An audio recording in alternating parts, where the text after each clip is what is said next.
पारो, परी ने तो मुझे कुछ भी नहीं बताया और ना वो बताएगी।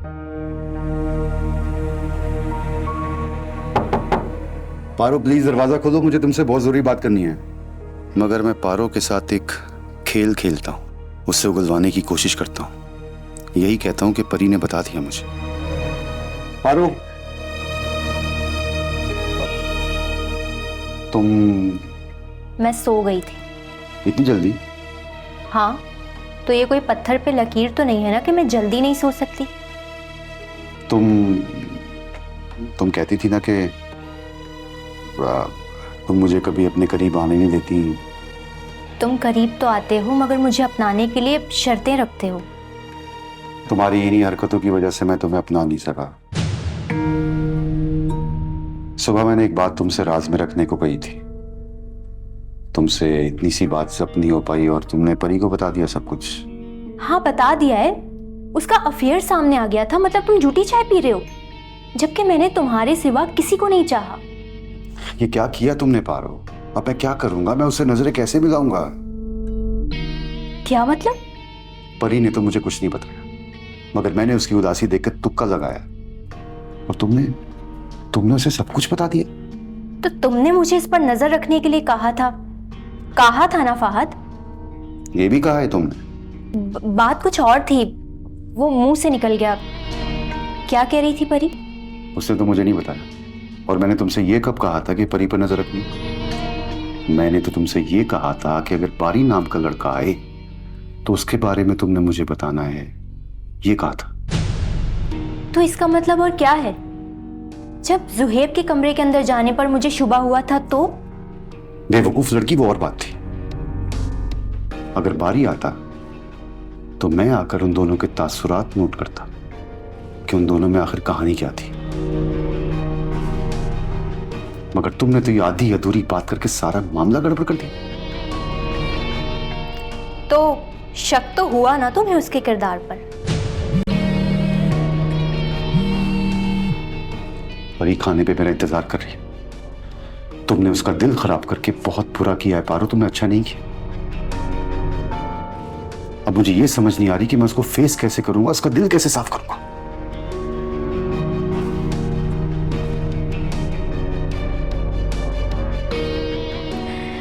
परी का दिल अब तुमसे कभी साफ नहीं होगा फाहद, क्योंकि तुम्हारा ये इतराफ परी के दिल में तुम्हारे लिए और नफरत भर देगा।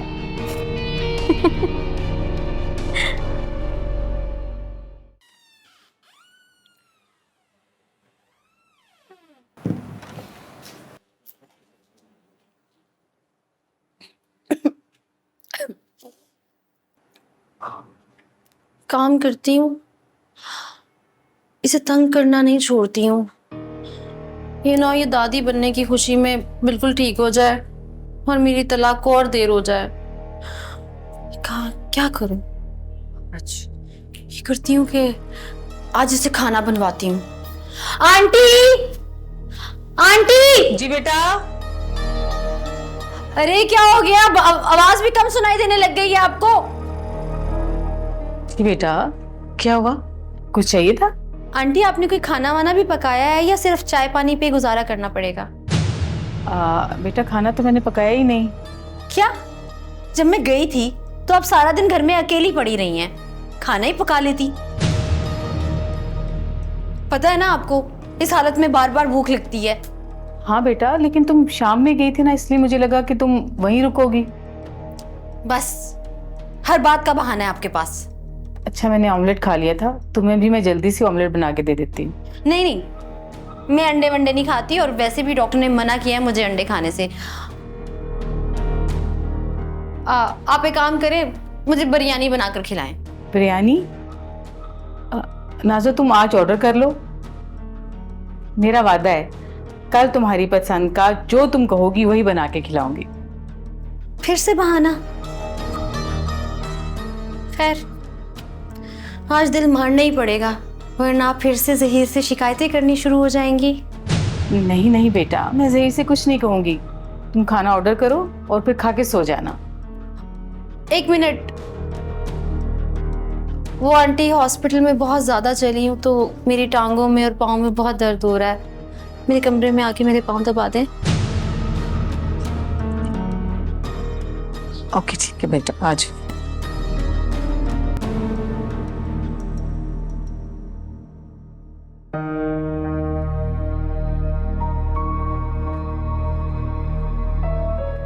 आंटी बैठे, मेरे ना पाँव देखिए कितने स्वेल हो रहे हैं, दर्द कर रहे हैं, प्लीज थोड़ा सा दबा दें। ठीक है बेटा। नहीं, थोड़ा सा यहाँ पर, हाँ, थोड़ा सा जोर से।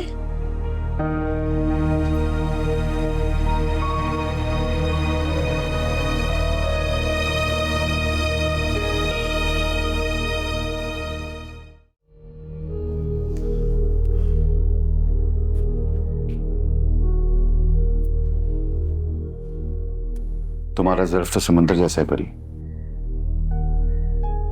तुमने तो मुझे कुछ नहीं बताया, मगर तुम्हारे चेहरे की उदासी देख के ऐसा लग रहा है कि पारो ने जरूर तुमसे कुछ कहा है। आप आइए बैठिए। नहीं, पहले बातों की देर करो। कोई बात नहीं है, आप बैठिए तो। झूठ मत बोलो तुम। मैंने पारो के साथ एक छोटा सा ड्रामा किया कि तुमने उसे सब कुछ बता दिया है और वो खुल के सामने आ गई। क्या कहा आपने? पारो से जाके कह दिया कि मैंने आपको बता दिया? हाँ, मजबूरन मुझे ये सब कुछ करना पड़ा। इस तरह कम से कम वो खुल के सामने तो आ गई। ये क्या कर दिया आपने फहद? क्यों, क्या हुआ? मुझ में और पारो में तय हुआ था कि मैं आपसे कोई जिक्र नहीं करूंगी। अब जानते हैं कि मुझे चुप रहने के लिए उसने क्या कहा था। देखो, मुझे अंदाजा नहीं था कि बात इतनी ज्यादा बढ़ जाएगी। पारो ने मुझसे कहा था कि तुम अपने बाप की औलाद नहीं, अगर तुमने फहद से जिक्र किया तो। क्या पारो ने इतनी घटिया बात की? और आपने जाके कह दिया कि मैंने बताया आपको। परेशान मत हो परी, मैंने उसे एक्सप्लेन भी तो कर दिया है कि तुमने ऐसा कुछ भी नहीं कहा, और ये सब कुछ तो मैंने वैसे भी उससे उगलवाने के लिए किया था। हाँ, और जैसे उसने मान लिया होगा, उसे तो यही लग रहा होगा ना कि मैंने आपको बताया है। कैसा बात का बतंगड़ बन गया ये तो। ये बात मुझे इससे भी ज्यादा खल रही है कि आपने मेरे किरदार पर शक किया। मैं तुम्हारे किरदार पे शक नहीं कर रहा परी। पारो को मुझ पर नजर रखने के लिए कहने से बेहतर था कि आप खुद मुझ पर इल्जाम लगा के कह देते कि मैं अच्छे किरदार की लड़की नहीं हूं। नहीं परी, मैंने तुम पे नजर रखने के लिए नहीं कहा था। तो इसका और क्या मतलब है? बारी का नाम पारो के मुंह से सुनकर मुझे यकीन हो गया था कि आपने उसे कहा है, मगर बात क्या हुई ये मैं खुद आपसे सुनना चाहती थी। मगर अब मुझे घर छोड़कर जाना पड़ेगा। क्या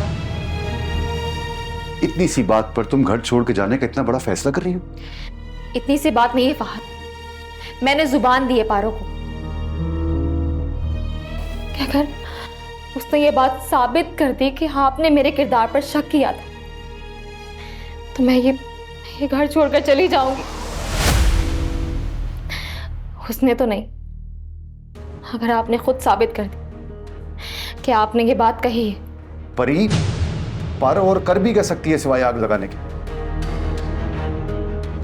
आग तो उसने हमारे घर को लगाई, हमारे रिश्ते को लगाई, मगर माचिस तो आपने प्रोवाइड की ना। कहां जा रही?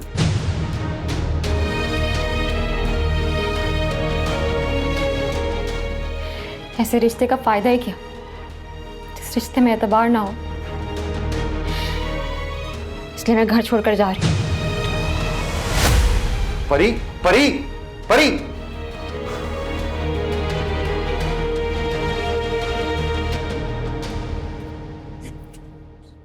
ये लेता है जान, गरम गरम चाय।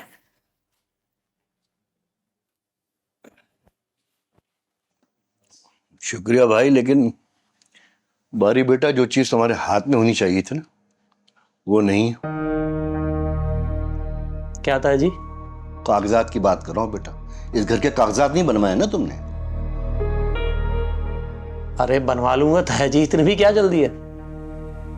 बारी मियाँ, आप अपनी आला ज़र्फी दिखाए जा रहे हैं। उस कम ज़र्फ को देखो, वो पूरे डॉक्यूमेंट बना के ले आई, मुकम्मल कागजात। ताई ने कागजात भी बनवा लिए? जी बेटा, वो तो मैंने उससे झूठ बोला है कि मैंने कागजात बनवा के ये घर तुम्हारे परी और नाजो के नाम कर दिए। इतनी चालाक है फिर भी उसको यकीन नहीं आ रहा। बार बार इसरार कर रही है कि जो तुमने वसीयत बनाई है ना उसको कैंसिल कर दो, और जो उसने बनवाई है कागजात उस पे मैं साइन करूं। पता नहीं उसी चक्कर में कहीं गई हुई है। वैसे कमाल की बात है ताया जी, मैं तो ऐसा सोच भी नहीं सकता था जो ताई कर गई है। नहीं बेटा, मुझे एहसास है इस बात का, इसलिए तो तुमसे मैं बार बार कह रहा हूं बेटा कि कागजात बनवा लो बनवा लो। तुम्हारी समझ में नहीं आ रहा। तुम तो मर्द हो ना बेटा, परी तो औरत जात है, वो तो ख्वार हो जाएगी ना। तुम्हें पता, मैंने उसको जहेज भी नहीं दिया।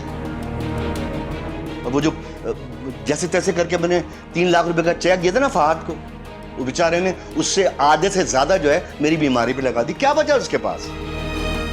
अच्छा ना ताया जी, कहा आपसे, आप घबराएं मत, ना परेशान हो, बनवा लूंगा पेपर्स में। पक्की बात है ना? अरे पक्का बात है ताया जी, चाय तो पिए आप। बेटा ले आना कल प्लीज। हो जाएगा, करता हूँ कुछ।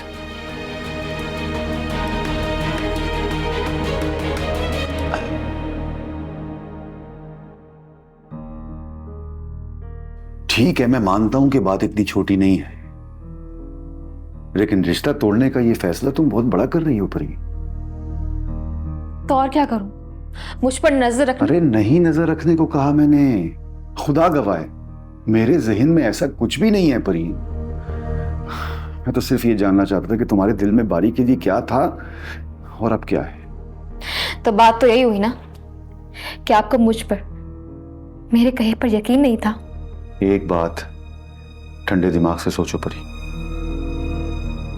क्या तुम मुझसे कहोगी कि तुम अब भी किसी से मोहब्बत करती हो? नहीं ना? बस मैंने ये कहा था कि तुम पे नजर रखना, अगर बारी नाम का लड़का है तो मुझे फोन कर देना, और कुछ नहीं परी।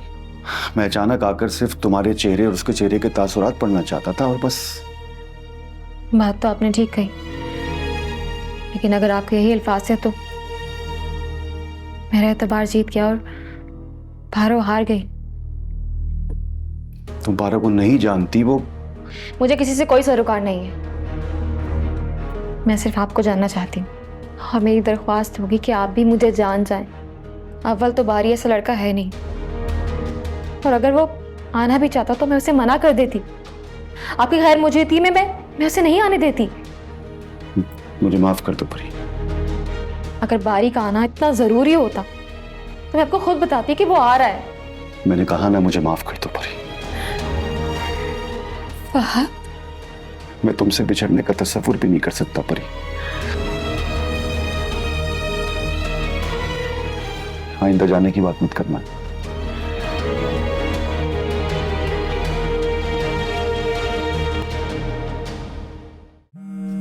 अल्लाह, एक तो ज़हीर ने मेरी कॉल कर।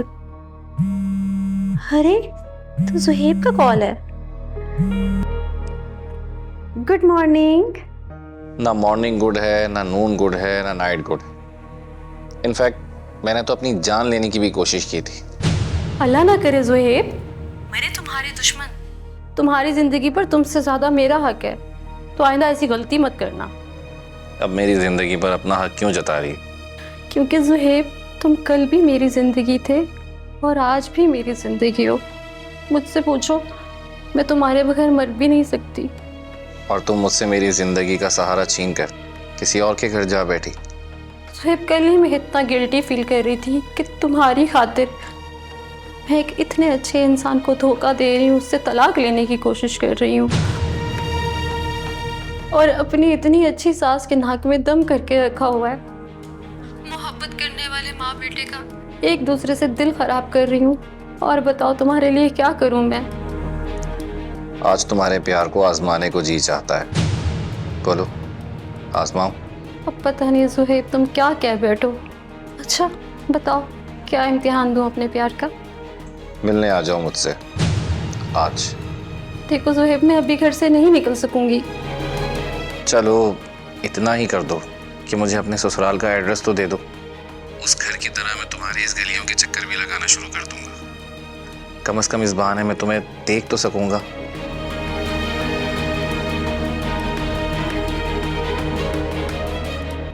इस बारी के बच्चे को तो घर से निकालना होगा, जैसे इसके बाप को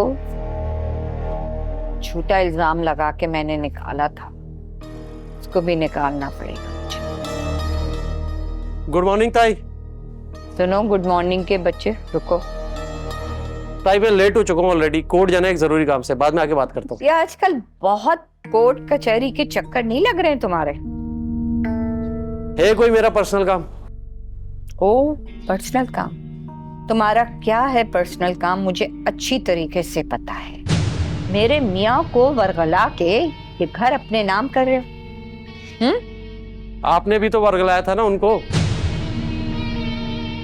इस मकान में मेरे बाप का हिस्सा था, हड़पना चाह रही थी आप, याद है? इस घर पे मेरा हक था, मेरा हक है और मेरा हक रहेगा, समझे तुम? देखती हूं मैं कैसे तुम इस मकान को हड़प करते हो। तो आप मुझे चैलेंज कर रही हैं? चैलेंज कर रही हूं और डंके की चोट पे कर रही हूं। अच्छा ठीक हो गया, मैदान हाजिर है, आ जाएं, उतरे मैदान में। इसका मतलब है कि तुम पूरी तैयारी के साथ इस घर में आए हो, है ना? कोई तैयारी नहीं की मैंने, ना इस मकान में मेरी कोई बुरी नीयत है। वो तो ताजी की खुशी के लिए मैंने हिस्सा लिया इस मकान में, बस। और तुम? बस बहुत हो गया, अब ना चुप करके सुनो जो मैं बोल रहा हूँ। बहुत हो गई तुम्हारी होशियारियां। आज के बाद वार करने की कोशिश की ना, पलट कर ऐसा वार करूंगा कि तुम्हारी हस्ती और तुम्हारे सारे मंसूबे तहस नहस हो जाएंगे, समझी? चलता हूं।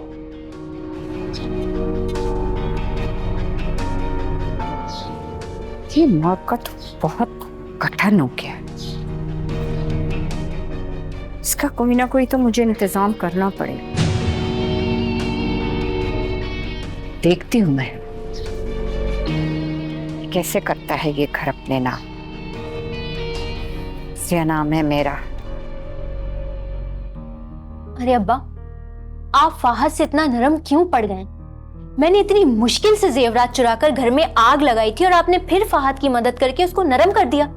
अरे सोना नहीं था उस दिन फाहद क्या कह रहा था कि घर के बीच में दीवार खड़ी करा देगा, दीवार। तो क्या करें अब्बा, इस डर से परी को कबूल लें?